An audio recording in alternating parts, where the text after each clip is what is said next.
Well, thank you for inviting me to speak to you today. Unfortunately, I'll be asleep when you're actually meeting, so I thought I would pre-record a short video just to give you a bit of an insight about this new paper that we've done. It's called Delivering Career Education in the Post-Pandemic World.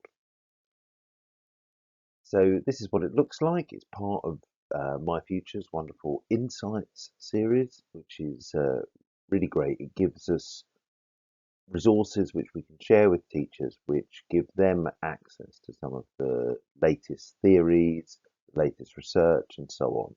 And so in this one, we're going to be talking about some of the work that I've been doing on the pandemic and how that might have implications for career and for career growth.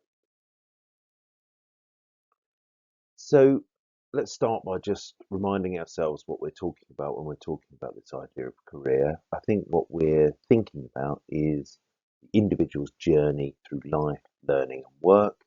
And we're really trying to use that as a way to link the education system to sort of post-education outcomes and life for young people. But of course, COVID has wreaked quite profound effects on this post-school life. It's disrupted work and education. It's delivered a very major shock to the economy.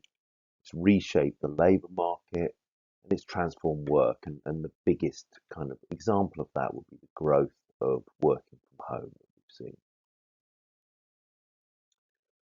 So in this situation, I think careers, education and guidance really matter. Um, if the pandemic has rewritten the future, it's changed the possibilities for young people, then young people themselves need to regroup after the pandemic. They need to think about how their aspirations have changed, how the opportunities have changed. They need to think about the new plans that they can develop. And career education and guidance is, exactly about this. But the problem that we face, or particularly that careers leaders face, is that COVID has also disrupted careers provisions in schools. So we've seen, shifts to homeschooling. Once people have started to come back after homeschooling, there's an incredible push to focus on core curriculum subjects, understandably, of course, because many young people have missed a lot of education. And then, great challenges in organising employer visits and work experience and many of the things that would be the sort of ordinary day-to-day life of somebody who's delivering a careers program. So I've argued in this paper that our careers have changed across three levels, what we've described as the micro level, the meso level, and the macro level. So I'm going to quickly go through those three levels and explain what I mean by them.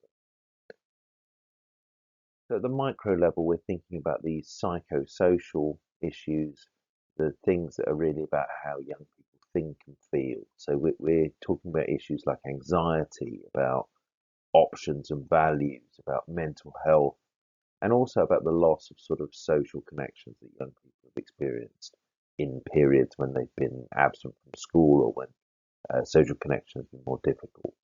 And our role as careers professionals then is to help those young people to build resilience, to support them to engage in reflection, so really to talk and think about their life sort of during the pandemic and after the pandemic, which they may not have had much chance to talk about, and then also about supporting the rebuilding of social connections, both within their cohort at school, but also with kind of wider people, so with employers, with post-secondary learning providers, and many other kinds of social connections that might be important to young people's careers.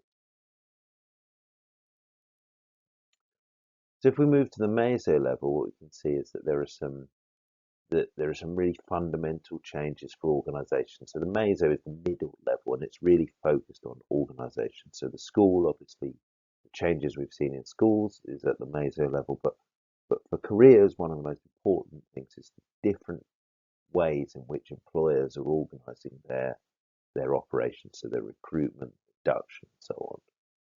And this shift, particularly to home working, presents a range of challenges for young people in building social and professional networks.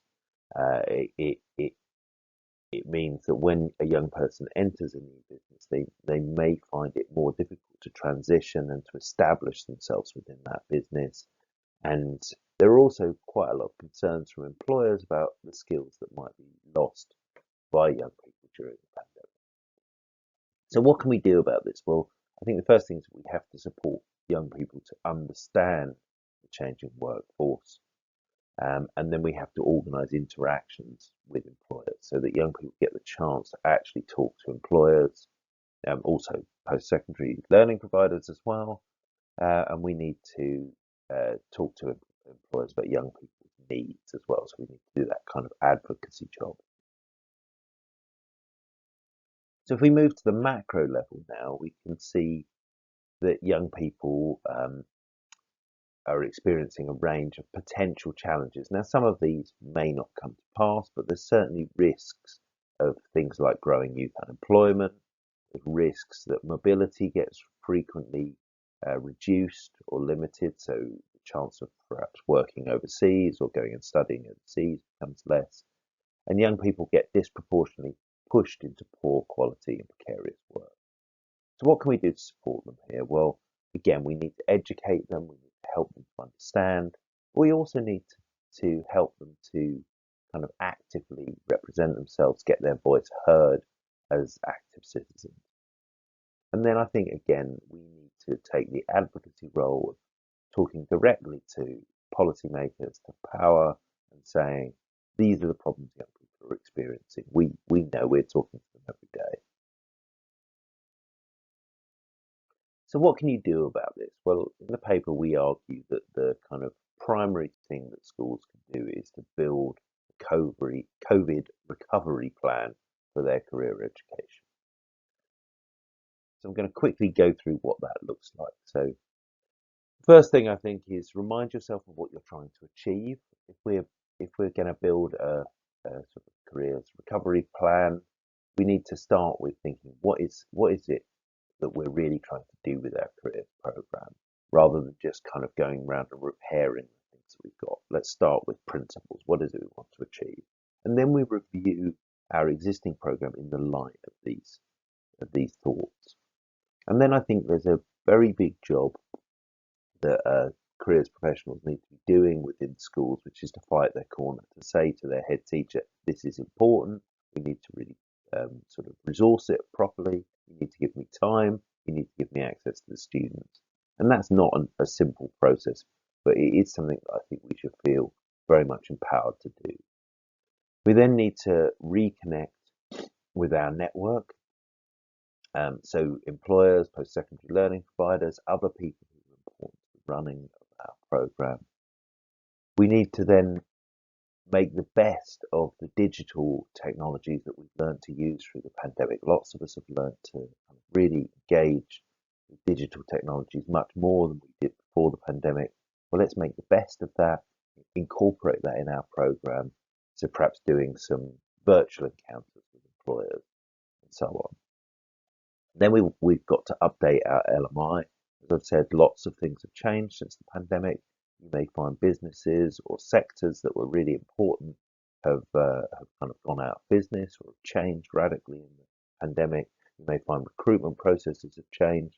You need to update your LMI. Then I think schools should have a COVID career reboot lesson. So the idea that we get a moment when we go round, talk to young people and say, this is how things have changed, but also push the idea that there's still plenty to feel optimistic about. Then we need to make sure that people have access to one-to-one guidance. There's time to talk to employers, talk to individuals, for young people to spend time talking to a careers professional and actually get a chance to really think about the issues that they're feeling. Then finally, we want a kind of big bang relaunch of our careers program to all of our stakeholders and make people really feel that this is something that is happening again and is worth engaging with. So in summary, I think we need to make it clear that COVID has changed the world and that this makes career education more important than ever. But we also need to recognise the fact that it's disrupted schools which really challenges the place of careers. And we need to advocate for careers and to build a recovery plan for careers education in schools. I've provided a whole set of references for people who want to explore this further, so absolutely have a look at that in the paper. And then here's my contact details. I hope that some of what I've said has been of interest to you.